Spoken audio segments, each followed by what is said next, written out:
Olá pessoal, sejam todos muito bem-vindos ao meu canal. Meu nome é Juliano Biziac, eu sou especialista em Direito do Agronegócio e o objetivo desse canal é trazer informações tanto para os advogados que já atuam dentro do segmento, como para aqueles que estão pensando em fazer uma alteração de rota na sua advocacia, tá bom? Então, se você gosta desse tipo de conteúdo, curte, compartilha nas suas redes sociais, se inscreve no canal, tudo isso é muito importante para que a gente possa dar continuidade aí nos nossos conteúdos, tá bom?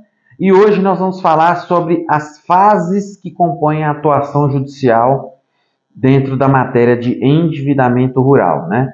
É muito comum o aluno, o advogado perguntar, enquanto está fazendo o curso, depois que termina, sobre o alongamento, terminada essa fase do alongamento, o que é possível fazer, se existe alguma possibilidade ainda de ajudar o produtor, e a resposta é sim. A atuação no endividamento rural ela é composta por fases e nós vamos entender quais são essas fases. Então, primeiro, a gente precisa pensar que o produtor ele entra numa situação de endividamento quando acontece algum problema dentro dos ciclos produtivos.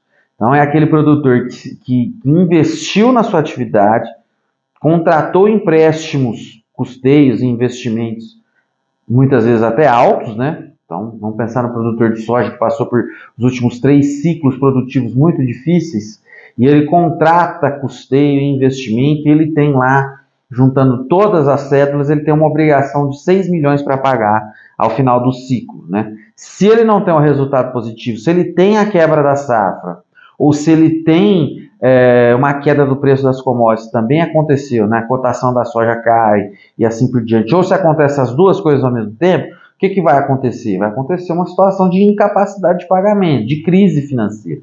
Ele tem um custo alto com o banco para arcar, mas ele não tem resultado financeiro na sua atividade, né? Então é nessas situações que o Manual de Crédito Rural autoriza o alongamento, e aí nós estamos falando da primeira etapa de atuação.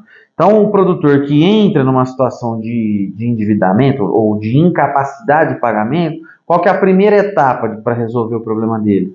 O alongamento da dívida rural, pedido de alongamento. Então, se acontecer uma das 3 hipóteses previstas no Manual de Crédito Rural, que é quebra de safra, dificuldade de comercialização do produto ou dificuldade no desenvolvimento da produção, que gerou a incapacidade de pagamento, ele pode fazer o pedido de alongamento e em tese, a instituição financeira tem que conceder esse pleito, esse pedido, né? Feito o pedido de alongamento administrativo, se ele é negativo, você vai ajuizar o pedido de alongamento da dívida rural. Perfeito? Esse pedido de alongamento da dívida ajuizado, caso seja positivo, o que vai acontecer? Você vai reestruturar a situação financeira do produtor, foi feito um reescalonamento da dívida dele, e aí a situação dele está resolvida. Ele vai ter postergado os vencimentos, o parcelamento daquele saldo de dívida, então resolveu a situação, o produtor não entrou em endividamento rural. Agora, se não der certo, vamos para a segunda etapa, que é a atuação nas execuções, nos processos de execução, que invariavelmente virão a acontecer, né? E aí, nesse processo de execução, você vai buscar ou a extinção dessas execuções, porque em muitos casos ocorre ali a formação do título executivo de forma ilegal, por conta da não observância dos encargos financeiros, etc., ou a diminuição do valor da dívida, justamente por conta das ilegalidades praticadas pelas instituições financeiras, tá?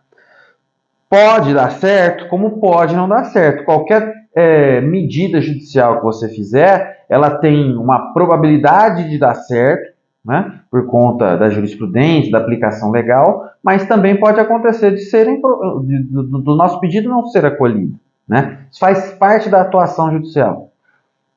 E se não der certo, aí você vai partir para a atuação dentro do processo de execução para proteger o patrimônio do produtor. Aí é onde entra a fase de defesas relacionadas às impenhorabilidades dos bens do produtor, defesas relacionadas à avaliação dos imóveis, ao auto aliás, a adjudicação desses imóveis, as arrematações, as astas públicas, tudo isso você vai impugnar como forma de jogar o máximo possível para frente esse processo. Por quê? Em determinado momento, depois de um período de trâmite processual ocorre o provisionamento da dívida bancária. Ela sai de uma operação não adimplida pelo mutuário e ela entra numa situação de prejuízo, descrição de prejuízo dentro da instituição financeira. Nesse momento, a própria instituição já cobriu esse prejuízo.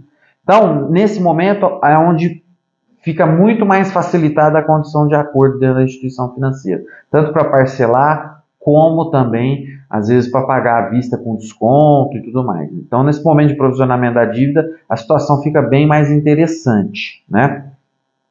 Então, essa é uma fase aí importante de atuação em favor do produtor rural. E, por fim, nós temos ainda a possibilidade de identificar algum fundo de investimento que tem interesse em fazer o reescalonamento da dívida, a reestruturação financeira do produtor. Existem fundos e investidores que fazem esse tipo de atuação. Eles compram a dívida e reestruturam, fazem uma reestruturação para receber aquela dívida direto do produtor.